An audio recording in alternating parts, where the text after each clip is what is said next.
प्रभु रामचंद्र भगवान की जय। श्री गणेश श्री सरस्वती श्री दुर्गा श्री माता पिता जयांचे गर्जने करुणा अग्नी ज्वाळा निगती जाण भयभीत झाले सैन्य उभयांचे ते काळी आणि दोन्ही अस्त्र एकमेकाला झगडणारा दारुण अस्त्र असतात, भयंकर असतात। आणि ज्यावेळेस एकमेकाला धडकले त्यावेळेस ठिणग्या उडाल्या आणि त्याच्या ज्वाळा आकाशापर्यंत जाऊ लागल्या। दोन्ही सैन्य घाबरला असं सांगतात। मग आपापल्या शस्त्रांप्रती उभया वीरावारिती रिपुंजय त्वरित गती सर्प शस्त्राची सोडिले। आणि मग ही अस्त्र एकमेकाला धडकल्यानंतर ना, कारण दोघांनी एकच अस्त्र सोडलं होतं म्हणून दोघांनी आपापल्या अस्त्राचं आवरलं। दोघांनी त्या ठिकाणी आपापले हात छापून घेतले। मग रिपुंजयानं त्या ठिकाणी असणारं दारुण अशा प्रकारचं अस्त्र सर्पास्त्र भयानक आहे आणि ते सर्पास्त्र सोडलं म्हणतात। तेने उद्भवले विकार दंश करती महान दुर्धर सैन्या माझी असंख्य वीर पडले विषय तयांच्या। आणि त्यावेळेस सापास्त्र सोडलं, सर्पास्त्र त्या ठिकाणी सोडल्यानंतर अफाट साप त्यापासून निघाले आणि विखार भयंकर विषारी त्या ठिकाणी साप होते। हुंकार जरी मारली तरी लांब त्या ठिकाणी त्यांचा विषाचा फुटकार जात होता आणि ते असणाऱ्या सापाच्या दंशानं अनेक सैन्य पडू लागला। कुशा ध्वजावलो कोणी सोडिले गरुडास्त्रा लागुनी तेने सगळ सर्पणाशोणी गरुड टोंचिती वीरांचे। इकडे कुशध्वजानं पाहिलं महाराज सापास्त्र सर्पास्त्र सोडलेलं आहे। सर्पास्त्र कशाने आवरतंय तर गरुड आहे। गरुडांचं आणि सापाचं वैर काय तर ती भावार्थ रामायणामध्ये विषय की त्याच्या आई बरोबर छळण केलेलं होतं म्हणून त्या ठिकाणी गरुडाचं सापाचं जन्मापासूनचं वैर आहे। आणि कुशध्वजाला माहिती होतं साप जर आवरायचा असेल तर गरुडाचं आमंत्रण करावे लागेल म्हणून गरुड अस्त्र सोडला आणि गरुड सापाला मारून टाकू लागला असं सांगतात। मागा द्वादशास्त्र अक्षरी मंत्रास्त्र रिपुंजय चोळी सत्वर तेने गरुड पळाले समग्र सेना निर्भय जाहली। आणि मग ज्यावेळेस गरुडाचं मंत्रास्त्र सोडल्यानंतर इकडं त्या असणाऱ्या रिपुंजयानं त्या ठिकाणी अनेक बाण सोडले आणि त्या बाणाला गरुड निघून गेले म्हणतात। रिपुंजय काढोनी निर्वाण बाण बोले कुशध्वजा लागून तू पराक्रमी म्हणविसी पूर्ण परिसाहेबान माझा रे। आणि रिपुंजयाने एक निर्वाणीचं बाण आपल्या धनुष्याला लावला, भात्यामधून काढला आणि कुशध्वजाला सांगितलं तू स्वतःला हुशार म्हणतो, तू स्वतःला रणरंग धीर म्हणतो, जर तुझ्यामध्ये हिम्मत असेल पुरुषार्थ असेल तर माझ्या बाणाचा आघात सहन कर असं सांगतात। ऐसे ओलोणी सोडिला शर तो लागतार देवावर मूर्छित पडला कुशध्वज वीरा सैन्य पळो लागले। आणि रिपुंजयाने सांगितल्या बरोबर एक बाण त्या ठिकाणी निर्वाणीचा काढला, धनुष्याला लावला आणि कुशध्वजाच्या अंगावरती त्याच्या दिशेने सोडला। बाण छातीवरती लागला आणि कुशध्वज रणांगणामध्ये मूर्छित येऊन पडला। इकडे सुबाहू आणि दुर्वार युद्ध करती अघोर शरीर जांकोळले अंबरा सूर्य किरणे आच्छादिली। इकडे सुभाऊ आणि दुर्वार यांचं भयंकर युद्ध चाललं, एका पाठीमागे एक बाण सोडत होते। एवढे बाण त्यांनी सोडले महाराज, सूर्याचं किरण सुद्धा दिसत नव्हतं, झाकून गेलेलं होतं। बाणांचा मंडप आकाशामध्ये तयार झालेला होता। एवढे बाण या दोघांनी सोडले। अंधकारे वरणी मेदिनी न तुझे काही कवणा लागुनी तवा सुबाहू वीरबाणी छेदी सकळा पडला ते। आणि आभ्रपटळ पडलं, अंधार पडू लागला, कोणी कोणाला दिसला। सूर्य जर झाकला तर काय दिसतं खाली जमिनीवरती अंधार दिसतो। तशा पद्धतीनं बाणानं आभ्रपटळ पडलं, सूर्य झाकून गेला आणि त्याच्यामुळे खाली अंधार पडल्यासारखं झालं आणि मग त्या ठिकाणी राग आला आणि बाण सोडून जे काही आभ्रपटळ होता बाणाचा मंडप होता तोडून टाकला. बाणा प्रकाश पडला ज्ञान तोडिता चालले शत्रू सैन्य ते पाहुणी दुर्वारापणा खंडन करी तयांचे. आणि इकडे बाण अफाट सोडलेले होते. दुर्वारनं पाहिले याचे बाण येऊ लागलेले. आपण केलेलं बाणाचं मंडप सुद्धा तोडून टाकला. आणि असं असंख्य बाण आल्यानंतर ना या दुर्वारनं सुद्धा अनेक बाण सोडले असं सांगतात. सैन्य माझी एकची गाई कडगे तोडती ठाई ठाई कोणी मुतले पडले पायी आणि ते झाले एकमेकाय. भयंकर अशा प्रकारचं दोन्ही सैन्यामध्ये युद्ध चालू आहे. मला खडगाचे वेगवेगळे तुकडे करून टाकले आणि अनेक प्रकारचे त्या ठिकाणी बाण सोडले होते, शस्त्रास्त्र सोडले होते. एकमेकाचे शस्त्रास्त्राचं छेदन करू लागले. सुबाहू राय पंचबाण सोडिले अग्नी झाले समान तेने दुर्वाराचा स्पंदन भग्न झाला आश्वास. आणि सुबाहूला राग आला महाराज. भयंकर तीव्र अग्नीसारखे किंवा सूर्यासारखे तेजस्वी 5 बाण सुबाहूने दुर्वारच्या रथावरती टाकले आणि घोड्यासहित त्या दुर्वारचा रथ भंग केला.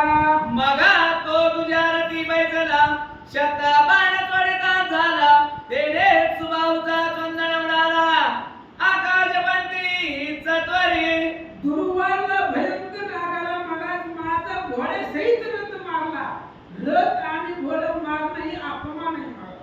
त्याच्यामुळे त्याला भयंकर राग आला. तो दुसऱ्या रथावरती बसला पण या अपमानाचा बदला घेण्यासाठी 100 बाण सोडले दुर्वारनं आणि त्याचा असणारा सुबाहूचा रथ आकाशामध्ये उडवला असं सांगतात. दया ठाई करिता भ्रमणात चिंता पडली परमात धारण कैसे मिळेल भूमिस्थान ऐसे झाले दया ते.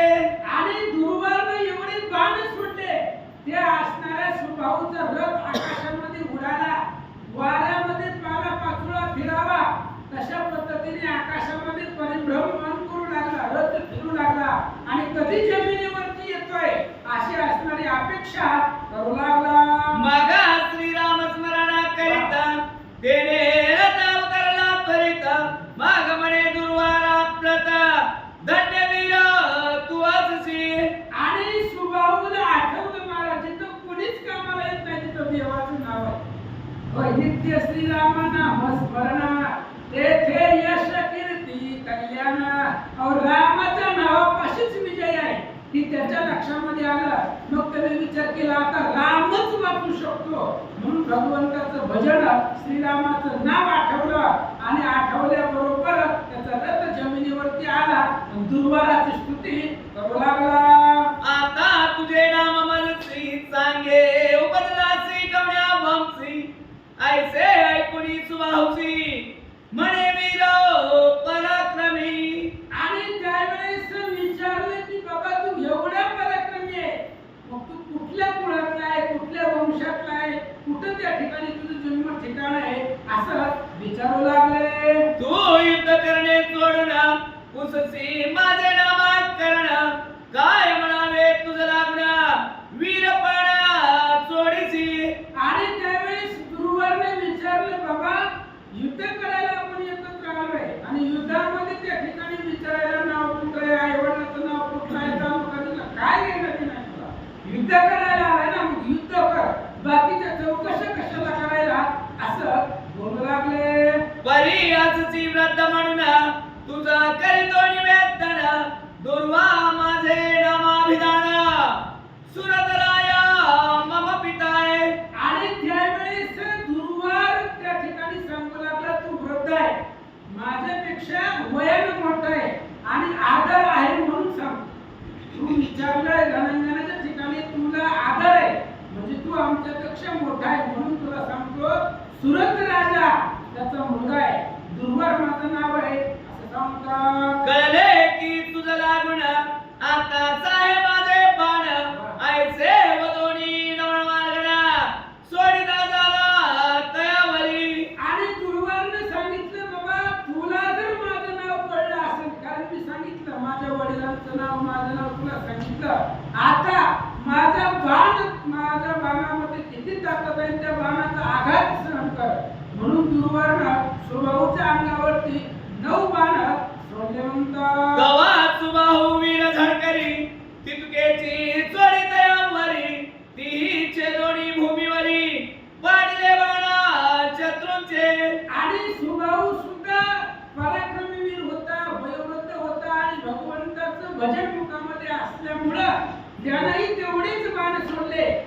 धरून जमिनीवरती पाडले. आणि त्या बाणी जाऊन दुर्वार भेदिनार नाही पूर्ण परी तया तेना गणून सोडी बाण चात्र संख्या.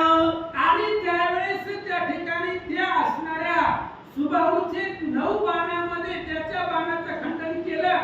राहिलेली बाण त्याच्या हृदयामध्ये घुसले महाराज. कोणाच्या? दुर्वारच्या.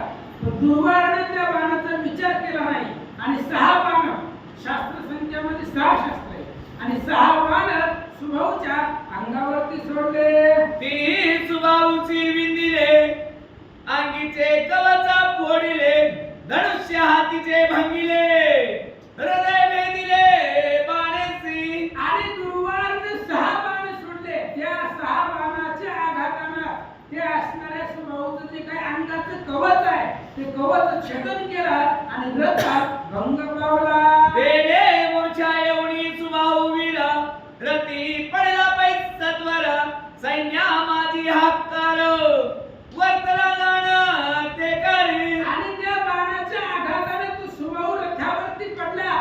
त्याने शरीर रथावरती टेकवलं आणि आपण त्याच्या आधारावरती आलोय, ज्याच्या विश्वासावरती आलोय, तोच रणांगणामध्ये पडला. म्हणून त्याच्या सैन्यामध्ये हाहाकार निर्माण झाला. इकडे प्रतापागऱ्या आणि प्रतापवीर यासी मांडले दुधात समर एकमेकावर या पार करती वृष्टी बाणांची. इकडे त्या ठिकाणी दोघा जणांचं युद्ध भयंकर चालू आहे. एकमेकावरती वेगवेगळे बाण सोडले. जशा पद्धतीने यांनी सोडले तसंच तिकडून येऊन दोघांचं युद्ध सुरू होतं. एकमेकावरी बाण असंख्य सोडती निर्माण परी दोघे वीर समान कवना जया न होय. आणि दोघही त्या ठिकाणी पराक्रमी होते. एकमेकावरती बाण सोडत होते. कुणाकडून जय जाईल सांगता येत नव्हतं, कारण दोघी त्याच त्या ठिकाणी बलाढ्य होते, पराक्रमी होते असं सांगतात. रथा आकाशी उडविती पराक्रमे खाली उतरती अस्त्रे जपोणी सोडती तैसीच क्षमा भीती परस्पर. आणि रथ एकमेकाच्या आकाशामध्ये उडवायचं, लगेच खाली यायचं. म्हणजे आपण नजर जाईल तिकडे क्षणेका पुतळी क्षणेका अंबरी, अशा पद्धतीने कधी खाली कधी वरी कधी सागरात कधी कुठं, अशा पद्धतीने त्या ठिकाणी युद्ध चालू होतं. एकमेकाची समजूत काढून पुन्हा खाली येत होते. असं युद्ध सुरू होतं. शेवटी प्रतापी विरे दशा पाणी बिंदिले प्रतापागऱ्या लागुनी तेने तो वीर मूर्छा एवढी रथा माझी पडिले. प्रतापाने शेवटी विचार केला आणि 10 बाण सोडले. आणि 10 बाणाचा आघात केल्यानंतर 10 बाणाच्या आघातानं तो मूर्छित पडला. इकडे अंगद आणि बालमोद महादक्षत्वे करिता युद्ध पर्वत वृक्ष टाकी अंगद परिक्रणे चूर्ण पै गेले. आणि इकडे अंगद आणि बालमोद या दोघांचं युद्ध सुरू आहे. अंगद बलवान आहे. अंगदाकडे अफाट ताकद आहे. वानराचं शस्त्रास्त्र काय झाड घेतले आणि त्याच्यावरती सोडू लागले.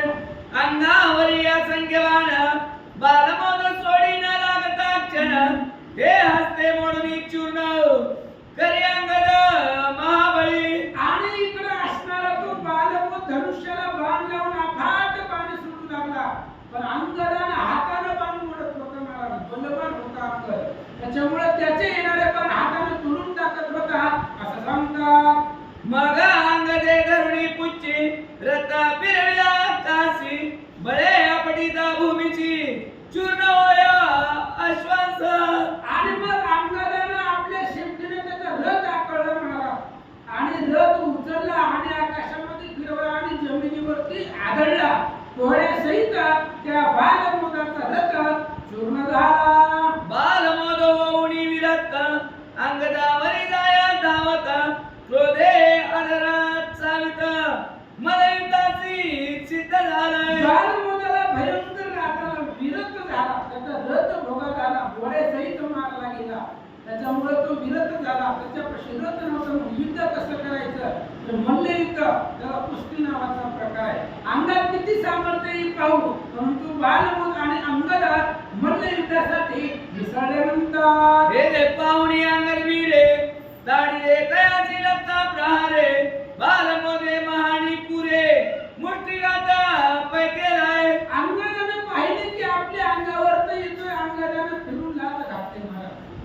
लाथ घातल्याबरोबर त्या असणाऱ्या बालमोदन हाताची मुष्टी वळली आणि तीच मुष्टीचा प्रहार अंगदाला मारला. दोन माणी वाळी चुत तयाची धरणी उचललीत गरगरा बोवणुनी अकस्मात भूमीवरी आपटिकी. आवई वानर खूप बलवान आहेत महाराज. लागता बाहूची चपेट मेरू मंदार होती पीठ. एवढी ताकद आहे या वानराकडे. आणि ह्याच्या बुक्कीचा प्रहार काय लागणार आहे अंगदाला. ह्यानं बुक्की मारलेली अंगदाला तीळ मात्र सुद्धा त्रास झाला नाही. ती मान्यच केलं नाही अंगदानं. अंगदानं त्याला उचललं फिरवलं आणि आपटलं म्हणतात. तवा आणि टोळी रडत उडत अंगदाची लतेत ताडीत आईचे समान वीरात्पुत युद्ध करीती बहुवेळ. आणि तो अंगदानं धरला शेपटीमध्ये त्याला उचललं फिरवू लागला. पण तो निसटला चपळ होता आणि फिरून अंगदाला लाथ मारली. म्हणजे दोघही पराक्रमी आहेत, दोघही बलवान आहेत. अनेक वेळ या असणाऱ्या बालमोद आणि अंगदाचं युद्ध सुरू होतं. परी कवणाना होय जय न तुझे काही उपाय माग बालमोद करी काय दुजारती बैसोडी. दोघांचं अनेक वेळ युद्ध चाललं महाराज. कोणीच कुणाला ऐकत नव्हतं. दोघही बलवान होते, दोघही सामर्थ्यवान होते. मग त्या बालमोदानं दुसरा रथ मागवला आणि रथावरती आरूढ झाला. काय करतो ऐका. शास्त्र संख्या मारण सोडिले रामस्मरण करुण ते लागता विवळ होऊन अंगद मूर्छित पडेल. आणि या असणाऱ्या बालमोदानं रथ मागवला, रथावरती बसला आणि 6 बाण सोडले. पण भगवंताचं स्मरण करून सोडले आणि भगवंताच्या नावाने सोडलेले बाण ते बाण अंगदाला लागले आणि अंगद मूर्छित पडला. हरियक्ष आणि नीलरत्न करीती अभिनव युद्ध कंदन परस्पराची धरुणी अभिमान शरीर ताडीती वेळोवेळी. नीलरत्न आणि हरिश्च या दोघांचं त्या ठिकाणी युद्ध. एकमेकाला बाण सोडत होते आणि एकमेकावरती बाणाचा आघात करून मारू लागले. बहु वेळ युद्ध झाले शेवटी नीलरत्न पाडिले हृदयचे जयाचे मिळविले सकळ सेना आनंदली. अनेक वेळ युद्ध झालं महाराज. कारण सगळे बलवान आहेत. सगळे त्या ठिकाणी बलवान कशामुळे देवाचं नाव मुखामध्ये म्हणून बलवान. आणि त्याच्यामुळे अनेक वेळ युद्ध करू लागले. कुणी कोणाला ऐकत नव्हतं असं सांगतात. इकडे वीरमणी उठावला भुरी देव बाणी भिंदिला तेने सैन्यावरी वर्षाव केला बाण जाळे करोडिया. वीरमणी नावाचा योद्धा उठला आणि असंख्य बाण बाणाचा वर्षाव म्हणजे पाऊस पडावा त्या पद्धतीने बाण सैन्यावरती सोडू लागला. वीरमणी प्रताप शूर शंखवाद विभयाचुर काढोनिया प्रकर्षला वेदित बाण शत्रूचे. आणि इकडे वीरमणी प्रताप शूर होता, बलवान होता. शत्रूचे बाण भेद करून अनेक बाणांचा वर्षाव तो परसैन्यावरती करू लागला. हाक मारुनी राजकुमारा म्हणे ऐकले समरा दिला माझा वरी वर्षची शरदारा परी न जाणसी पराक्रमा. आणि त्यानं त्या असणाऱ्या वीरमणीनं त्या राजकुमाराच्या रथाचा आख मोडला आणि मग सांगितलं माझ्याकडे किती ताकद आहे, माझ्या बरोबर युद्ध करा दाखवतो. जया ते म्हणती वीरमणी तोची उभा नाही समरांगणी तू बालकांची म्हणून क्रीडा युद्ध करीत असे. वीरमणीने सांगितलं वीरमणी नाव आहे माझं. वीरामध्ये मी प्रवीण आहे आणि तू लहान लेकरू आहे, बालक आहे, राजकुमार आहे. खेळायचं वय आहे तुझं आणि युद्ध करायला माझ्या बरोबर आला तर प्राणाला मुक्षील असं तू वीरमणी बोलू लागला. मी वीराचे जुनाट माझा पराक्रमाचाट दर पावती सकल भाट नाचळे बाळ कवणाचे. अरे मी जुना आहे, जुना विरुद्ध आहे, बलवान आहे. तू माझ्या पुढे लेकरू आहे, आता आलेला आहे माझ्या पुढे युद्धाला. मी फार जुना आहे, बलवान आहे आणि माझ्या पुढे तू युद्धासाठी टिकणार नाही आहे. वीरमणी सांगू लागला. बहुवीर जिंकले आजवरी त्या काय करावे किशोरी जरी तो पिता येईल समरी तरी दाढीनं यमपुराय. आणि त्या वीरमणीने सांगितलं बाबा आजपर्यंत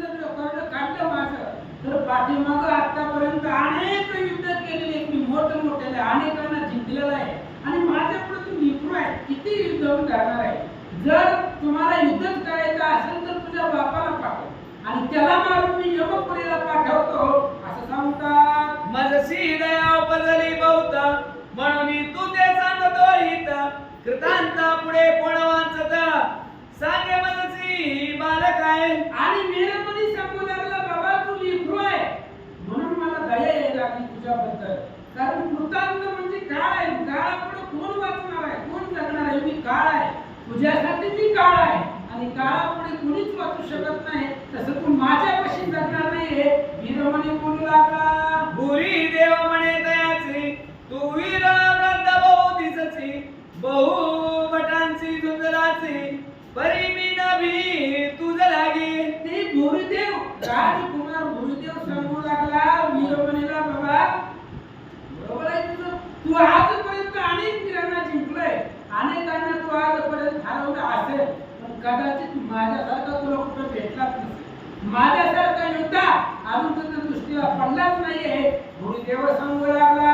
तुझा पराक्रम परिपूर्ण मज दावी आजी करुण तरीच तुझे वीरपण व्यर्थ का जया बडबडायची. आणि त्यावेळेस भुरीदेव सांगू लागला बाबा तू आजपर्यंत जेवढं बोलला आता इथं जेवढं बोलून दाखवलं तेवढं करून दाखव. बोलायला खूप सुख वाटतं, पण जर तुझ्यापाशी ताकद असेल तर करून दाखव.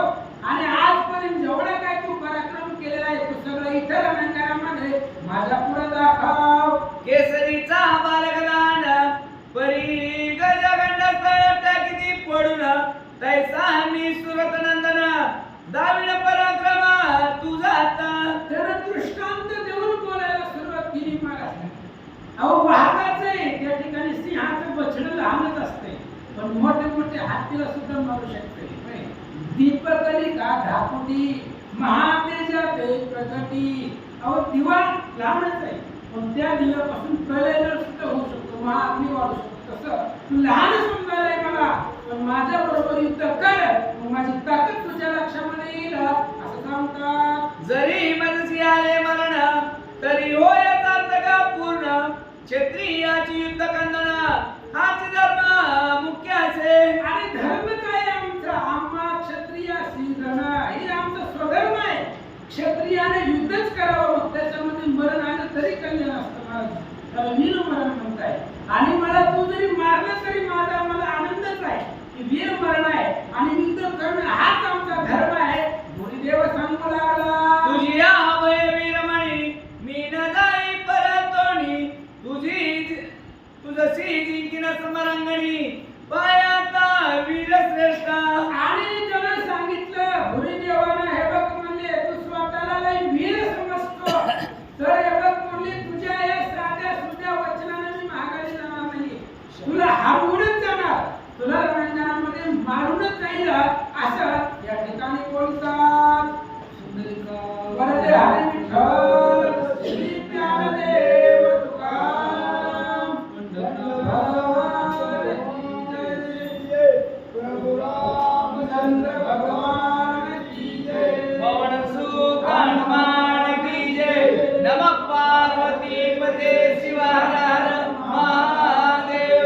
श्री गुरुदेव दत्त वासुदेव हरी. गणेशाय श्री सरस्वती श्री सद्गुरुमाता ऐसे ऐकून या भाषण वीरमणी पावला समाधान धन्य धन्यित सिमधुन कोर्दंडासी शरा जोडी. एवढं बोललं महाराज ती निकरू आणि आपल्या पण निकरू बोलल्यावर अपमान वाटतो महाराज. एखाद्या मोठ्या माणसाचं पण जर लहान निकरू जरा जरा बोललं तर अपमान वाटतो. त्यालाही तसंच झालं महाराज. मी एवढं जुना दिवस आहे आता जन्मलेलं माझ्या पुढे बोलायला लागलंय. पण जाऊ दे म्हणलं बोलतंय आणि बोलतंय म्हणजे याच्यामध्ये काहीतरी असेल म्हणून त्या असणाऱ्या वीरमणीनं धनुष्याला बाण लावला. काय करतो ऐका. असंख्य सोडून या शरवृष्टी करी सैन्यावर राजा सुतेचा परिहार केला शर सोडून या. आणि त्या वीरमणीनं धनुष्याला बाण लावले, अफाट बाण सोडले आणि त्या असणाऱ्या राजाच्या मुलानं त्या ठिकाणी अनेक त्या बाणाचं सगळं खंडन केलं असं सांगतात. मग तस पाने कर्ण तोडला वीरमणीचा समजा. पाया ते कोप येऊन तुझ्या रती बैसला. आणि मग लगेच दुसरा बाण सोडला आणि तो जुनाट सुंदर वीरमणी होता त्या वीरमणीचा रथ तोडून टाकला. त्यानं लगेच दुसरा रथ मागवला. दुसऱ्या रथावरती आरूढ झाला. काय करतो ऐका. शिव मंत्र जपुनी प्रकर बाण सोडिला मुनी देवावर. तो येता देखील सत्वर घाबरला वीर ते धवा. आणि या असणाऱ्या वीरमणीनं दुसरा रथ मागवला. त्याच्यावरती बसला आणि बाण सोडला. भुरी देवावरती बाण निर्वाणीचा सोडला. त्यानं बाण येताना पाहिला आणि मनामध्ये घाबरला. आज न होय निवारण परी काढून निर्वाण बाण सोडी इतक्यात मंत्र शर येऊन हृदय भेदला तयाच्या. वीरमणीनं असा बाण सोडला की त्या बाणाचं निवारण या लेकराला करताच येणार नाही. या भुरी देवाला बाणाचं निवारण करता येणार नाही. पण तरीही त्यानं करण्याचा प्रयत्न करावा. तेवढ्या वेळामध्ये या वीरमणीचा बाण आला आणि हृदयावरती लागला. मूर्छन आलिशन भरी परितो वीर सावरी मने वीर मने अवधारी परकर्म तुहा दाविला. आणि त्याला मूर्छा येणार होती महाराज पण सावरली. तो जमिनीवरती पडणार होता पण स्वतःला त्यानं सावरलं भुरी देवानं. आणि तो वीरमणीला बोलू लागला ऐका. इतके न धरावा अभिमान उभा आहे धैर्य धर्मा साहे आता माझा बाण तो प्राण हरता पे. भुरी देवाने सांगितलं बाबा एवढ्या पराक्रमानं अभिमान आणू नको गर्व आणू नको. काय केलंय फक्त बाण लागला मला थांब थोडा वेळ. तिथं फक्त जम द्या माझा पराक्रम जरा बघत भुरीदेवा बोलू लागला. मग काढून या दिव्येश्वर वधे प्रतिज्ञा करून उत्तर या बाणे तुझसाचार मूर्छित जरी न पाडी मी.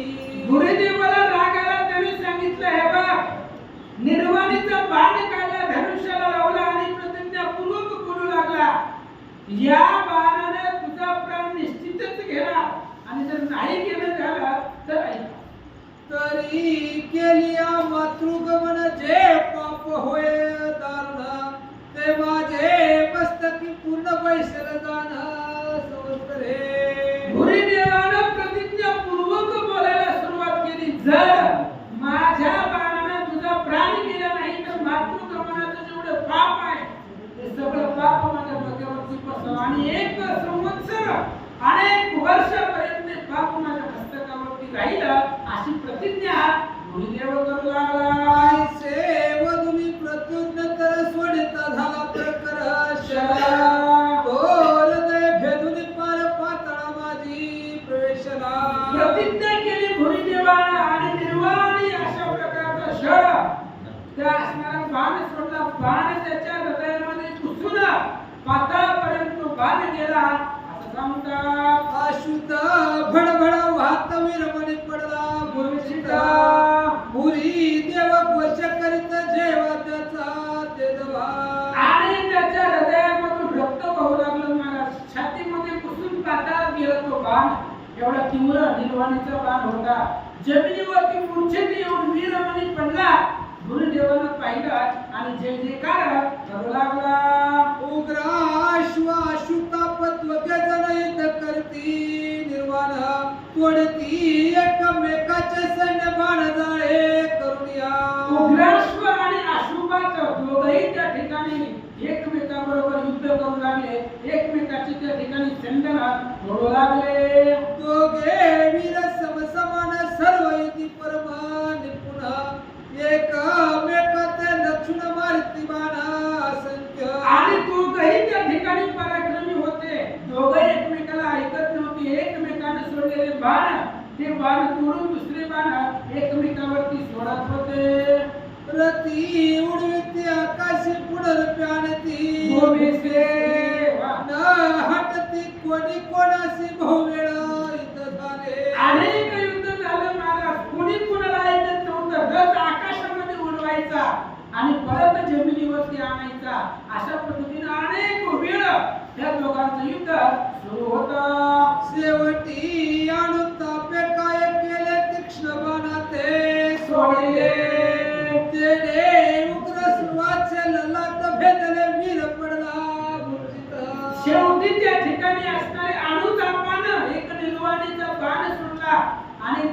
भयंकर असल्यामुळं तो बाण त्याच्या कपाळाला लागला आणि जमिनीवरती मूर्छित पडला.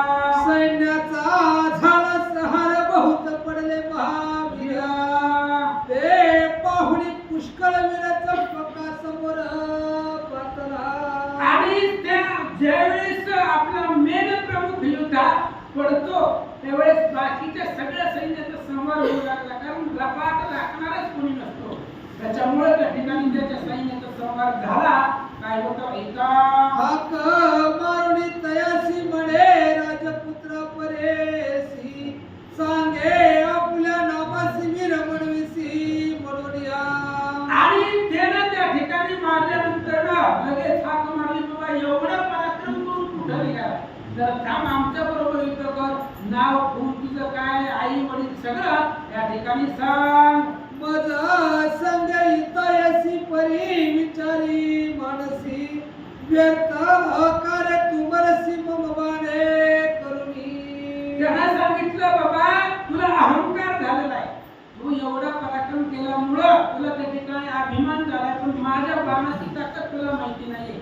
मी जर बाण सोडले तर माझ्या बाणानं मरून जाशील असं सांगतात. माझा प्रक्रम तुझसी कळला नसेल तरी परेसी.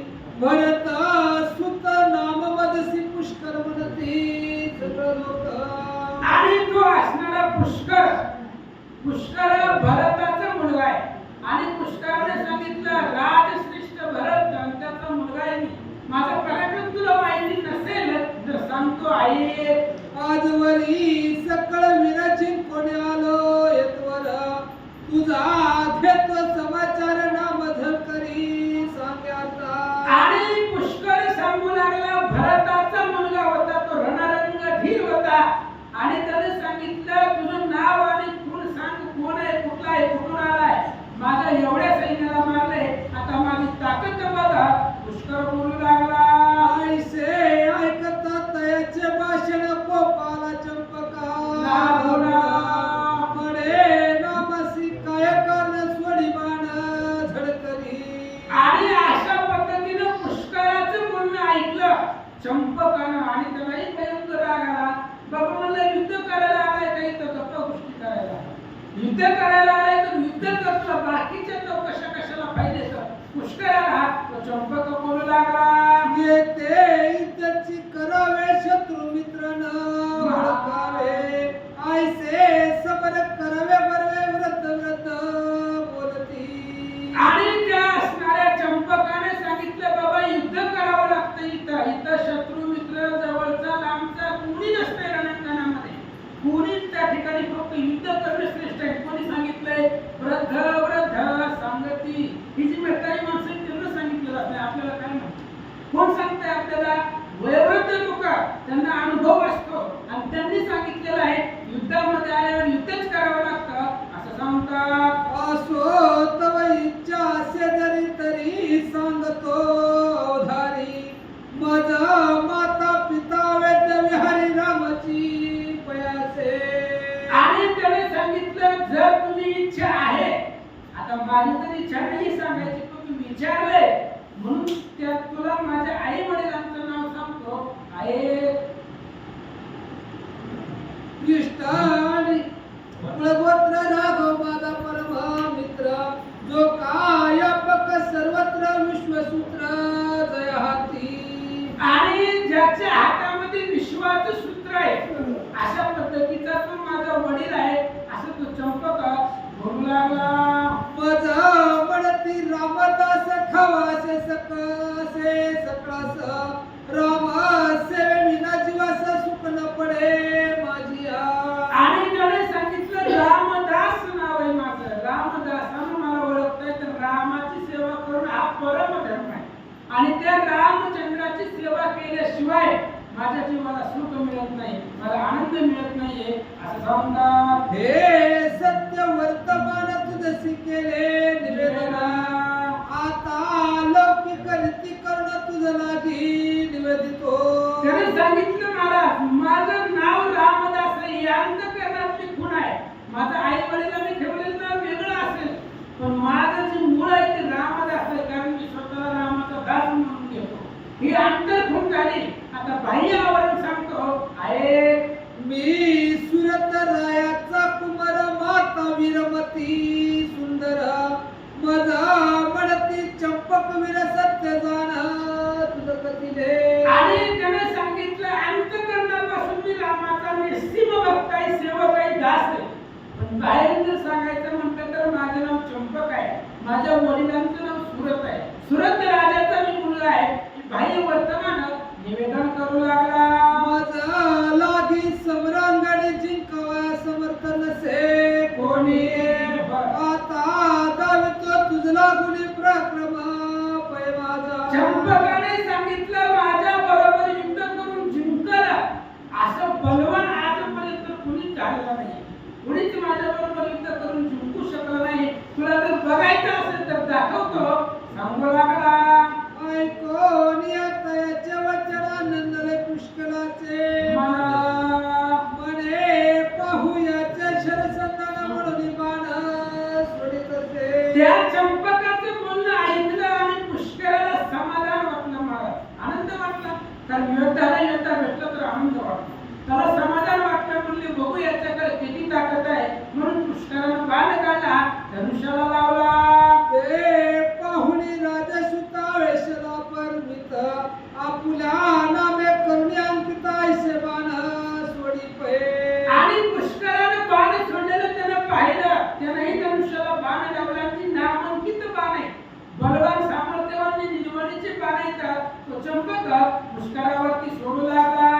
परी तो पुष्कळ समर धीर त्वरित झाला तयाचे मग काढून बाण प्रकार सोडित असे चंपकावरी. आणि पुष्कर सुद्धा बलवान होता, महाराज राजर्षी भरताचा मुलगा आहे.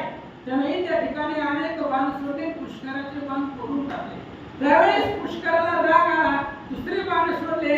ऐका ते तोडून पुष्कला ते म्हणे जाणले तव प्रक्रमाते आता रण सोडून पलायना ते करू नको धीर धरी. आणि चंपकाने सांगितलं पुष्कराला, म्हणली बघितलं तुझं सामर्थ्य, आता मी जे बाण सोडणार आहे त्या बाणाला भिवून घाबरून पळून जाऊ. मी धीर धरण्यामध्ये समोर उभा राहा. बोलू लागला. ऐसे वदुनी कृष्णचा क्षर काढे जसे श्रुधार ते स्वडित हृदयावर एकाएकी आदळले. आणि विचार केला आणि अत्यंत तीव्र ज्याला प्रखर तेज आहे अशा प्रकारचे बाण सोडले आणि हृदयावरती लागले. हृदय फोडणी पातळ प्रतिवेगे जाऊन बाण भरती पुष्कलांगी हुन निगती रुधिर प्रवाह ते दवा. चंपकाने तीव्र बाण सोडले. महाराज पुष्कराच्या हृदयामध्ये घुसून पाताळामध्ये जाऊन ते झिरत होते. एवढे तीव्र बाण होते आणि हृदयामध्ये बाण घुसल्यामुळं हृदयामधून रुधिराच्या धारा रक्त वाहू लागलं असं सांगतात. परी नगणित वीर महाप्रतापीरणा धीर सोडी तीव्र पाचशर चंपकावरी चपलत्वे. हृदयामध्ये बाण घुसले तरी सुद्धा तो घाबरला नाही, डळमळला नाही. तसंच 5 बाण धनुष्याला लावले आणि चंपकावरती तो बाणाचा वर्षाव करू लागला. त्याने सावनी सृष्टी केली अनेक बाणी तैसेची पुष्कले शर्वर्षुनी सैन्य परवदिले. आणि त्या असणाऱ्या पुष्कराने त्या ठिकाणी बाण सोडले, अनेक प्रकारचे बाण सोडले आणि त्या चंपकाचं सगळं सैन्य मारून टाकू लागला. ते पाहुणी चंपक सत्वर स्वडी बाण एक शस्त्र ते त्वडी पुष्कळ वीर एक क्षणान लागता. चंपकानं पाहिले 1000 बाण त्या बाणांचा वर्षाव पुष्करावरती केला आणि ती 1000 बाण चंपकाचे पुष्करानं तोडून टाकले.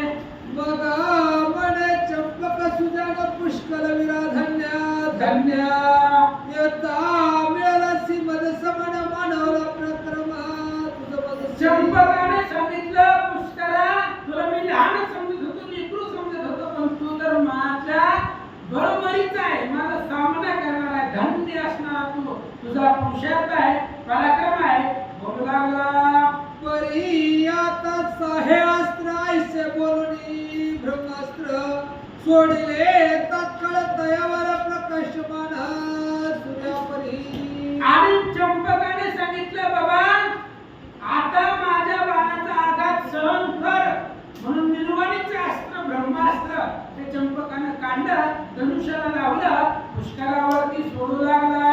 हे पाहुणे पुष्कळ विरे निवारण योजिले ब्रह्मास्त्रे उभयताची समानास्त्रे झगटती परस्पर. आणि ब्रह्मास्त्र आहे ब्रह्मास्त्राला ब्रह्मास्त्रच सोडावं लागतं दुसऱ्या अस्त्राचं सोड जमत नाही. चंपकाने ब्रह्मास्त्र सोडलं पुष्कराने तेच ब्रह्मास्त्र सोडलं आणि दोन्ही ब्रह्मास्त्र एकमेकाला झगटले म्हणतात. अग्नि ज्वाळा निगती वाटे जळे लावली क्षिती सकळा सैन्य पडली भीती आकांत थोर वर्तला. भयंकर आकांत निर्माण झाला महाराज. दोन्ही ब्रह्मास्त्र एकमेकाला झगटले त्याच्यापासून ठिणग्या निघाल्या आणि ब्रह्मांड जळून जातं की काय एवढा प्रलय निर्माण झाला. मग ब्रह्मास्त्रे आकर्षण घेते झाले दोघे जण तेने निर्भय झाले सैन्य आकांत सकळ चुकला पहे. अहो ब्रह्मास्त्र हे निर्वाणीचं अस्त्र आहे आणि हे अस्त्र मनुष्यावरती सहसा सोडूच नाही. आणि अशा पद्धतीने दोघांनी ब्रह्मास्त्र सोडलं पण आवरलं. ज्यावेळेस आवरलं त्यावेळेस सैन्यावरती होणारा आकांत थांबला म्हणतात. मग पुष्कले शरवृष्टी केल्यावर कोणी दृष्टी चंपक मने कासया कष्टी होसी वीरा व्यर्थाता. आणि पुष्कराने त्या ठिकाणी अनेक बाणांचा वर्षाव केला आणि सांगितलं चंपकाला म्हणलं आता विनाकारण व्यर्थ कष्ट करू नको माझ्या बाणामुळे तू टिकणारच नाहीये.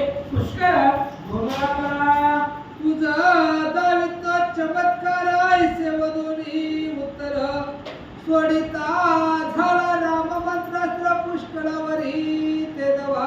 चंपकाने सांगितलंय बघ तुला आता निर्वाणीचं बाण त्या ठिकाणी दाखवतो म्हणून राम नावाचं मंत्र जपला. एक बाण चंपकानं काढला त्याच्यावर राम मंत्र टाकला आणि तो बाण पुष्करावरती सोडू लागला. टाकावा ओवाळून ऐसे प्रकाश पडला पूर्ण आश्चर्य मानी भरत नंदन स्मरण येऊची ते वेळी. अहो त्या बाणाचं एवढं तेज आहे सूर्य सुद्धा ओवाळून टाकावा एवढा असा असणारा बाण आहे. भरताच्या मुलानं पुष्करानं तो बाण पाहिला आणि पाहिल्यानंतर आश्चर्य वाटलं नवल वाटलं असं सांगतात. कुंडली कवरधारी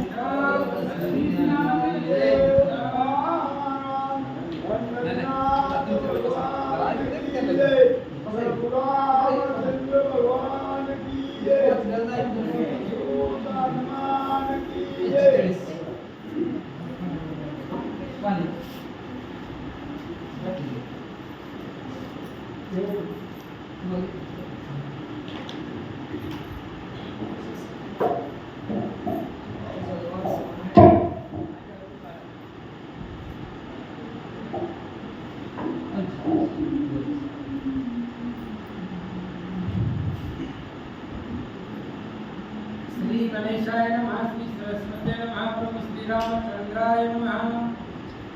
रवी टाकावा ओवाळूला आईचा प्रकाश पडला पूर्ण आश्चर्य मानी भरत नंदना निवारण योजी त्यावेळे. प्रथम नमन करो गणनाथा उमाशंकराचार्य सुता चरणावरी घेऊन माता साष्टांग करायला. पांडुरंगा करू प्रथम नमन दुसरे चरण संसार त्यांच्या कृपादाने कथेचा विस्तार बाबाजी समोर राहिलो. श्रोते तुम्ही महेशांच्या मोठी मी दुबळाचे कसे बेलदरे गंगावती स्वीकारावी. सर्व स्मृती सज्जनांच्या चरणावर नतमस्तक होऊन गजानन गणपतीला वंदन करून कथेला प्रारंभ करूया. कथेचं अनुसंधान पुष्कर आणि चंपक दोघंही अतिशय युद्धामध्ये ज्ञानसंपन्न गुणसंपन्न धारिष्ठ जणू सिंहासारखे दोन्ही योद्धे आहेत. एकापेक्षा एक बलवान आहे. एक सिंह असावा एक व्याघ्र असावा अशी त्यांची त्या ठिकाणी रणनीती आहे. दोघही ब्रह्मास्त्र प्रेरण्या इतके लायक आहे. ब्रह्मास्त्र कोणाच्याही भात्यामध्ये नसते, परंतु त्या दोघांकडेही ते त्या ठिकाणी शक्ती आहे. अशी त्या ठिकाणी दोघांची ख्याती आहे आणि ते दोघं आत्यंतिक त्या ठिकाणी रणरंग धीरतेने युद्ध करू लागलेले आहेत. तव अकस्मात हृदयावरी आवचक लागले अस्त्र भारी तेने मूर्छा एवढी सत्वरी पडला भूमीवरी पुष्कर. चंपकानं दिव्य असा बाण सोडला. त्या बाणाच्या कवी पुष्कर आणि धरित्रीवर पडलेला आहे. व्यक्त प्राण तर न होता धरित्रीवर पडला, पण त्याची अवस्था काय झाली आपण पाहू. तयाते घालून आपुल्या रते नेहू पाहे नगरा प्रती सकळे वीर जय जयकार करीती वाद्य वाजविती स्वानंदे. चंपक आणि काय करू लागला तर त्या पुष्कराला रथावर घेऊन आणि आपल्या राज्यामध्ये निघण्याचा अट्टास आहे. बघा, एक प्रभू रामचंद्राचा नवे नात्यातला आहे आणि एक प्रभू रामचंद्राचा भक्त आहे. इथं नात्यापेक्षा नामधारकाला जास्त किंमत आहे भगवंताकडे. नारद महर्षींची सुद्धा बरीच फजिती लांबवर इतिहास आहे. बघा, नामधारकाला इतकी किंमत आहे, इतकी किंमत आहे की देवापेक्षा सुद्धा जास्त किंमत आहे. असा उत्कृष्ट असणारा नवे नवे नाम धारण ज्यानं केलेलं आहे, नामाचे धारक जे आहेत त्याला त्याचं सर्वस्व भगवंत वाहतो. स्वतः देवाला सुद्धा त्या ठिकाणी देवाचे सुद्धा बाण ज्याच्या पुढे फिक पडतात, देवाचे त्या ठिकाणी असले, देवाचे त्या ठिकाणी वंशज असले म्हणजे काय झालं बघा. एक वेळ काय झालं तर प्रभू रामचंद्राचे आणि नारद महर्षींनी परीक्षा घ्यायचं ठरवलं की प्रभू रामचंद्र म्हणले की मी नामापेक्षा मोठा आहे त्यावेळेस, आणि नारद महर्षी म्हणले की नाम तुमच्यापेक्षा श्रेष्ठ आहे भगवंता, शक्यच नाही. असं प्रभू रामचंद्र म्हणल्यानंतर थोडक्यामध्ये सांगतो, जास्त वेळ लावणार नाही.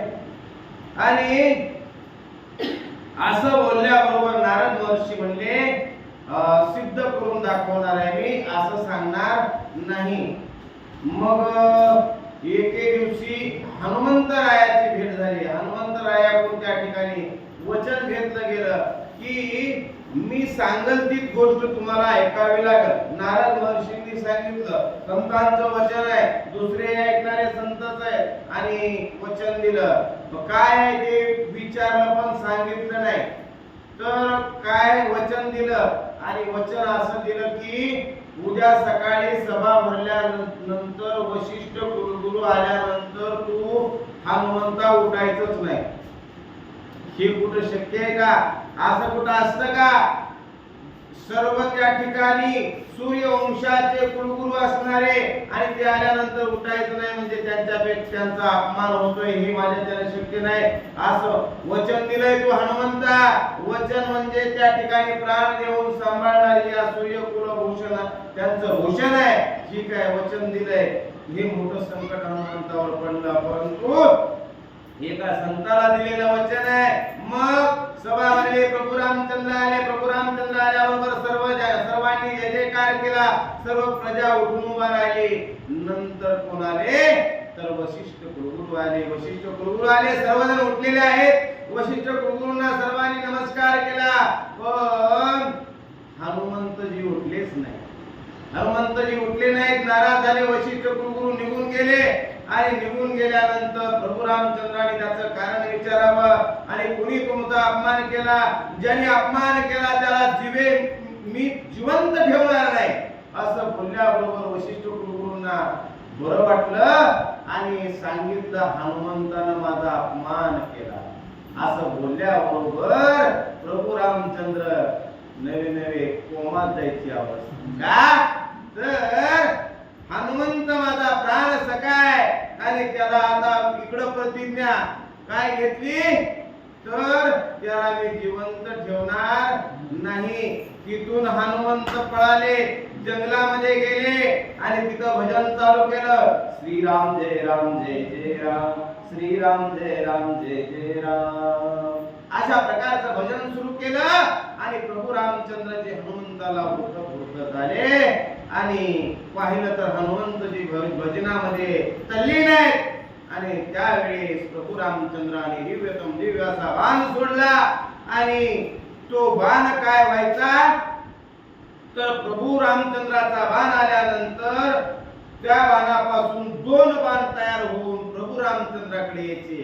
अशी त्या नामाची रा आणि म या नामाची ताकद आहे. नवे नवे 10 बाण सोडले, परंतु एकही बाण सफल झाला नाही. आणि वैशिष्ट्य कुलगुरूवर यांना सांगितलं की आता मी हनुमंतावर विजय मिळवू शकत नाही. अरे तू हनुमंतावर शस्त्र उगारलं, हा तुझा त्या ठिकाणी विजय झाला.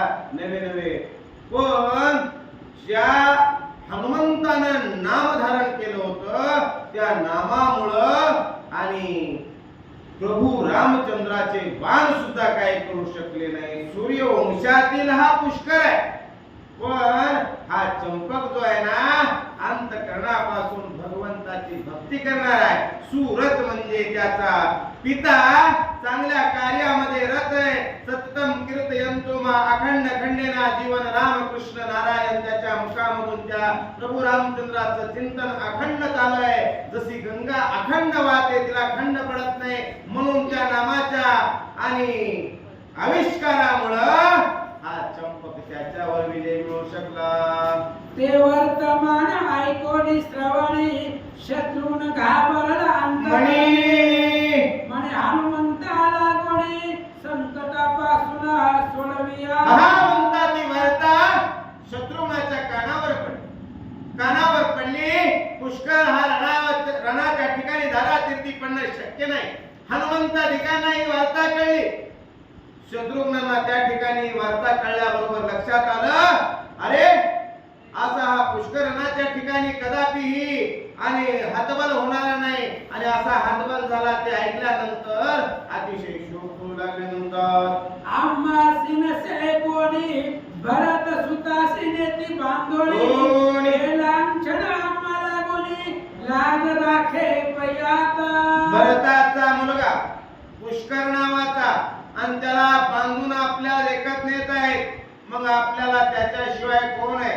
भरत कोण आहे? भरत भक्तीचा विसावा, भरत भक्तीचा निज ठेवा, भरते भक्ती पालाळली, भरते भक्ती वाढविली. भरत कसा आहे? भक्तीचा विसावा आहे, भक्तीच्या गावाला रिगम आहे. आणि त्याचा मुलगा असणारा पुष्कर आपल्या देखत त्या ठिकाणी तो चंपक नेतो. आपल्यामध्ये काय पुरुषार्थ आहे असा शत्रुघ्नजी हनुमंतजी विचार करतात. ऐसे ऐकता शत्रुघ्न वचन मारुती निघाला तेथून चंपक जवळी येऊन केले अवलोकना दयाते. हनुमंताने भुभुक्कार केला, जय श्रीराम. आणि स्वामी काज गुरुभक्ती पितृवचन सेवा. हनुमंते दास्यत्व निकटपै केले म्हणून देखील रामचरण भुभुक्कार केला आणि चंपकाच्या दिशेने उड्डाण केलं. आणि चंपकाने पाहिलं कोण आलंय? हनुमंतजी आलेले आहेत. तो वज्रदेही हनुमंत आला पाहुणे राजसुता अनेक बाणवृष्टी करीत तयावरी एकसरा. आणि त्या राजसुताने चंपकाने पाहिलं. चंपक नावामध्ये त्या ठिकाणी चंचलता आहे, नावामध्ये त्या ठिकाणी आणि प्रदीर्घ असं त्या ठिकाणी चंचलता आहे. चंपक म्हणजे वीज चमकायची आणि लुप्त व्हावी. त्या विजेवर त्या ठिकाणी घरचं काम किंवा पोथी वाचणं होईल का विजेच्या प्रकाशात? पण तो चंपक त्या प्रकाशानं काम करण्याच्या योग्यतेचा होता. असा हा चंपक बाणापाठी बाण, बाणापाठी बाण, बाणापाठी बाण हनुमंतावर. परी सकळ दयाचे मार्गना मारुती टाकी मोडून पुन्हा चंपके अपार बाण सोडिले पै तयावर. हत्तीवर काड्या टाकाव्या किंवा पर्वतावर त्या ठिकाणी गवताच्या पेंड्या टाकाव्या, त्याप्रमाणे त्या चंपकाचे बाण येऊ लागले. हनुमंत वज्रदेही आहे, भीमरूपी महारुद्र वज्र हनुमान मारुती अंजनी सुता रामदूता प्रबंधना सौख्यकारी दुःखहारी दूत वैष्णव गायन असा असणारा हनुमंत एकाही बाणाचा प्रभाव हनुमंतावर होईना अशा वेळी तेही त्याने मोडून टाकिले पाहुणी परम आश्चर्य वाटले हनुमंत गर्जविले बुभुत्कारे नभो मंडळ अहो अनेक वांका चंपकाला सोडावं आणि हनुमंतानं काही न करता फक्त त्याचं निवारण करावं जसा अफाट असं ढग यावं आणि वाऱ्यानं ते वाहून जावं अशी अवस्था आहे किंवा हत्ती चलत आहे बाजारातून आणि कितीही कुत्री त्याच्या पाठीमागे लागली तर त्याच्याकडे लक्ष हत्ती येत नाही तर न्यायाप्रमाणे त्या न्याय नीतीप्रमाणे हनुमंतजी त्याच्याकडे बघण्यात सुद्धा गेले हनुमंतजी काय करतात पाहू विशाळ वृक्ष उंबटवना बर. खांदी घेत हनुमान टाकीत चंपकावरी जाण तेने बाणी तोडिला मग कसा आहे सो सुनार की और एक लोहार की आणि हनुमंताने एक मोठं तडासारखं झाड उपटून घेतला गर गर गर गर फिरवला आणि चंपकाच्या दिशेने वेकावलं काय झालं हे पाहुनिया मारुती महागज धरुनिया हाते टाकीत झाला चंपकावरती तोही तेने उडविला चंपकानं तो त्या ठिकाणी झाड चकनाचूर केलं ते बघितल्याबरोबर मोठा हत्ती आणि हत्ती मोठाच असतो पण आणि अतिशयोक्ती अलंकार आपल्याला काय पदार्थ द्यायचे का महान असा बलाढ्य हत्ती हनुमंताने घेतला शेपटीला धरला गरगर फिरवून चंपकावर फेकला कोपोनी हनुमंत शिळांचा वर्षाव करीत करीती तुकेही निवारित महावीरा चंपक तो मग त्या चंपकावर त्या ठिकाणी हनुमंताने काय सुरू केलं दगडापाठी दगड शिळापाठी शिळा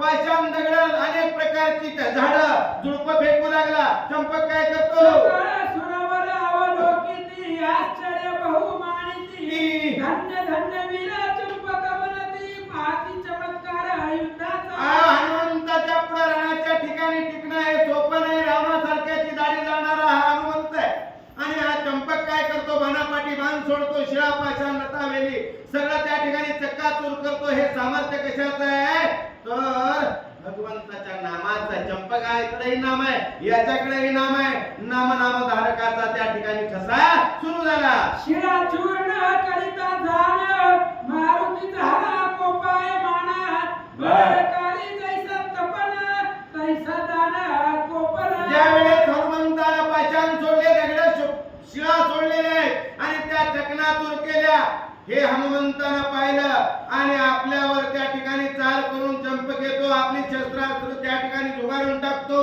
हे पाहिल्यानंतर हनुमंताला राग आला रागाच्या वेळेस हनुमंतजी काय करतात आकाशी उड्डाण करोने चंपकाशी नेला गगनी जैसा आमिष घेऊन आणणी खगवणे तैशा परे बघा काय केलं बघा त्या ठिकाणी जसं गरुड पक्षाने एखाद्या सर्पाची झुंड धरावी आणि आकाशामध्ये भरारी घ्यावी तदन्यायाप्रमाणे हनुमंतानं बुभुक्कार केला जय श्रीराम चंपकाला घेऊन आले चंपकवीर परम बळी झुंजे मारुतीशी निराळी बळे तयाचे पुच्छ कवळी भवंडी प्रदक्षिणे सारी खा बघा ठकास महाटक शेरास सवा शेर अशी अवस्था निर्माण झाली हनुमंताला वाटलं मी याला हवेमध्ये नेतो का बाप वारा आहे मग हवेमध्ये जास्त ताकद आपली होईल उचलला हवेमध्ये उचलल्याबरोबर शेपटीला हनुमंताचं धरलं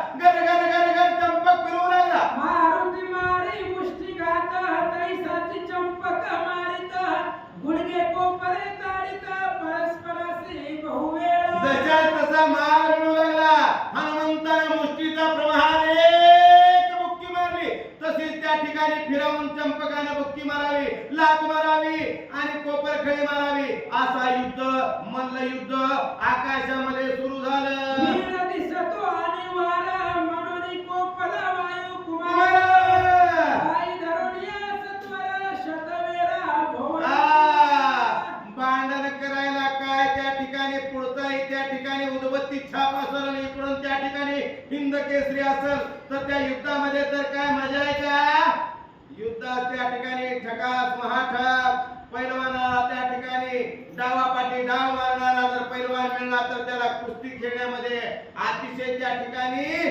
आणि छान वाटतं, बरं वाटतं. हनुमंत म्हणला जरा बलाढ्य दिसतोय, बराच दिसतोय, काय करतो बघू. कैसाची हानोनिया खालती आपटीला भूमी वरती तेने मूर्छना येऊन तया प्रती कडला जाण्या समरा. हनुमंताने धरलं, त्याला उचललं, त्या ठिकाणी फिरवलं आणि जमिनीवर आपटलं. चंपक त्या ठिकाणी त्या सरची जमीनदोस्त झाला. हो, जमीनदोस्त झाल्याबरोबर मुरकुंडी आली, चक्कर आली. चक्कर आल्याबरोबर घटकी झाला हाहाकार मनाती पडला पडला महावीर रायासी कळता समाचार शोक करिला बहुत. अहो, त्या युद्धामध्ये एकच शोकाची कळा पसरली.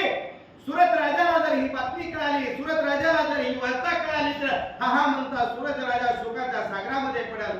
शोक त्या ठिकाणी शोक सिंधू मध्ये पडेल. मग काय करावं लागेल, विचार करू लागले.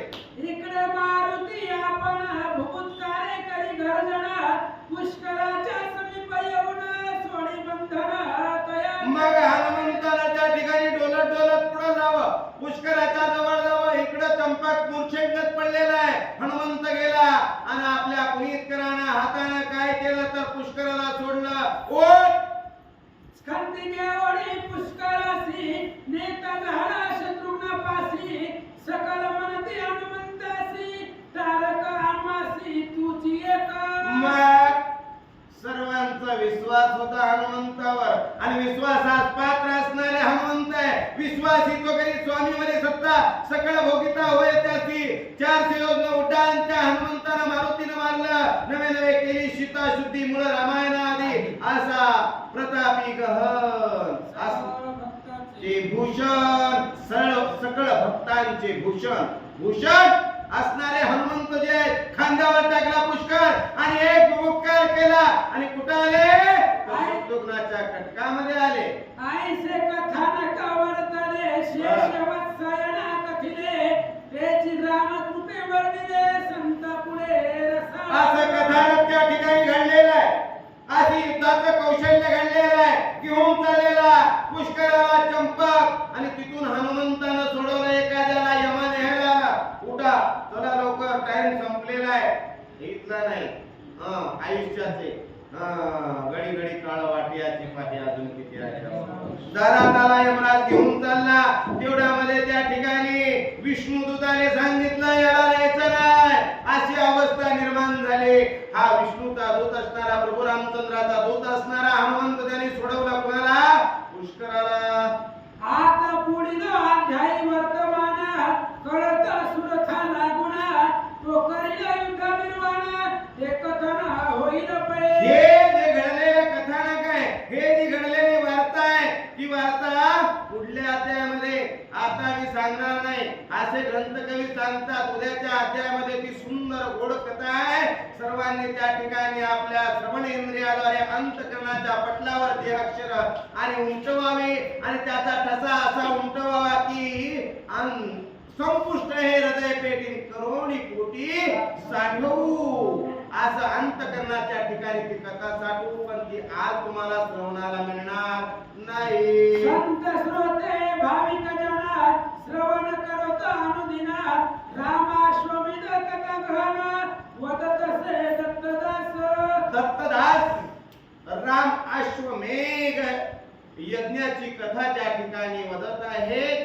काय माझी वाणी मानेल संताची रंजली चित्ताची आपुलिया.